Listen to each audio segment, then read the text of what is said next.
is Catherine. Today we're talking about how to become a better software engineer. If you're someone that has just started a new job as a software engineer, or maybe you want to become a software engineer, these are some tips that helped me in my journey, and maybe they'll help you too.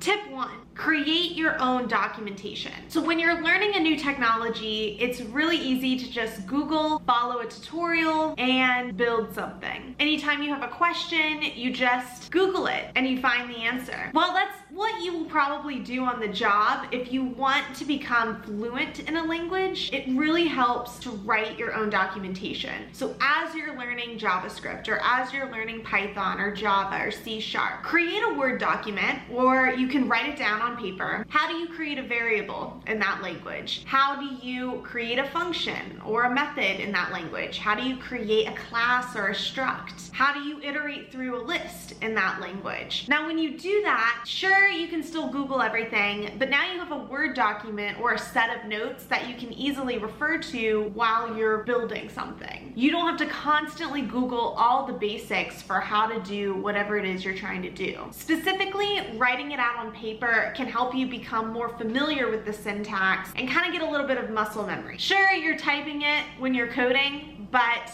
there is a lot of memorization you have to do with computer science in the beginning, and then once you have those tools memorized, you can use them to build various things. So take notes and create your own documentation. Another tip is to learn how to use your IDE, so your integrated development environment. This is the tool you use to write your code, build your code, compile your code, and it can be pretty useful. It can help you get familiar with what tools are in your language, with auto-completion, code completion, and for certain languages, you can actually click into the source code and see the implementation of what's going on behind the scenes. Understanding what's available in your IDE to help debug your code can help you solve your errors faster. It's also something that no one tells you to do. It's assumed you know how to use an IDE, just like you can use a Word document to write an essay. But there's actually a lot of features in Word as your IDE that are pretty useful to know. So go through the tutorials for your given IDE if you have a language-specific IDE, and you'll probably learn a lot. You'll make the process of writing your code a lot easier.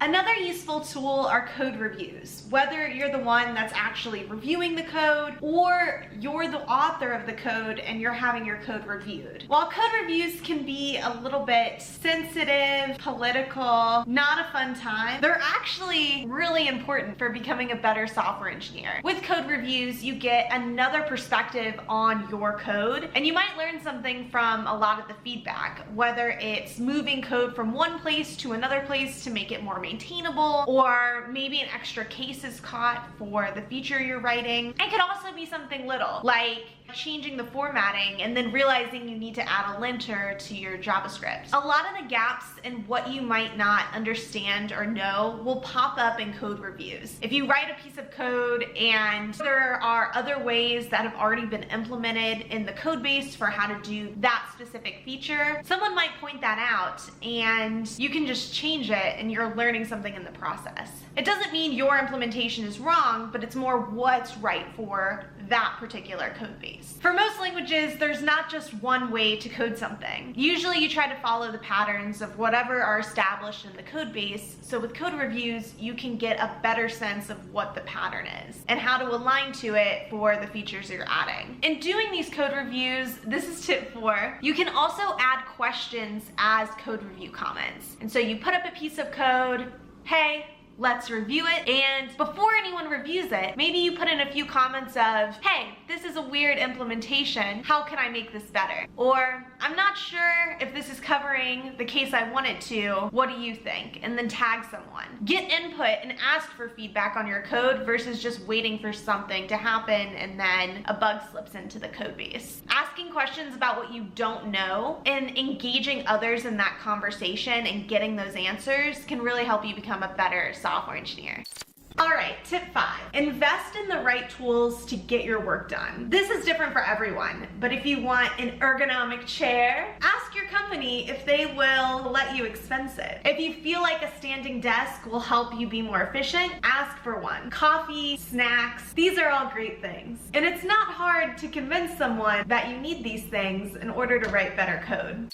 Tip 6, keep track of when your code does not work. This might seem a little weird, but create an Excel sheet and write down the error, what caused the error, and then how you solved the error. Eventually, you'll have a log of a ton of errors, and maybe you categorize it by Java, or it's an infrastructure issue, or whatever. Then when you run into that error again, you can just Control F and find how you solved the error before. For me, it's the most annoying thing when I run into an error. I know I've gotten this error before, but I cannot remember how it happened or how to fix it. So creating the right systems for when your code doesn't work can help you be more confident in fixing an issue. Another thing you can do is keep track of the different ways you try to solve an error. You did step 1, step 2, step 3, none of them fixed the error, but then step 4 fixed the error. This can help if you're in between a lot of meetings but still need to get your projects or your code done, and you can forget all the other ways you've tried to solve the issue. So it's important to keep track of what you've done before. And you can do this with Git branches or literally write out on a piece of paper the different ways you're trying to solve the issue.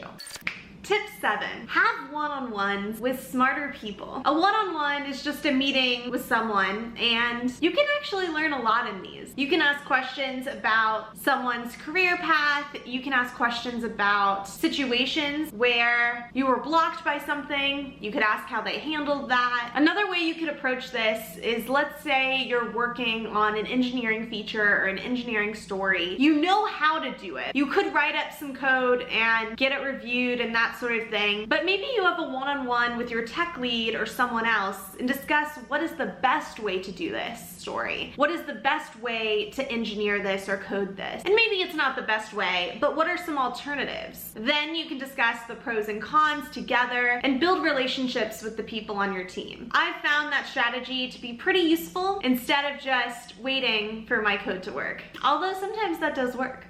Tip 8, write unit tests and integration tests. If you don't know how your code works, but it works, writing a unit test or an integration test might help you understand a little bit more about your code. When you test your code, you're essentially rewriting your code. You're guaranteeing certain things happen within your code for the test. Now, some people would say to write the test first, and I'm not there yet. Maybe one day I'll get there, but not today. So if you're like me and you write the tests second, writing the test is like rewriting your code again. You put all these stubbers in, and hopefully, if something feels wonky, you'll catch it then rather than when it's in production. It can also help to write your code and write your tests at different times. So write all your tests, then write all your code, but do those at different times of the day. It gives you a fresh perspective of what your code's doing. Maybe you come up with some new ideas along the way, and that can be helpful.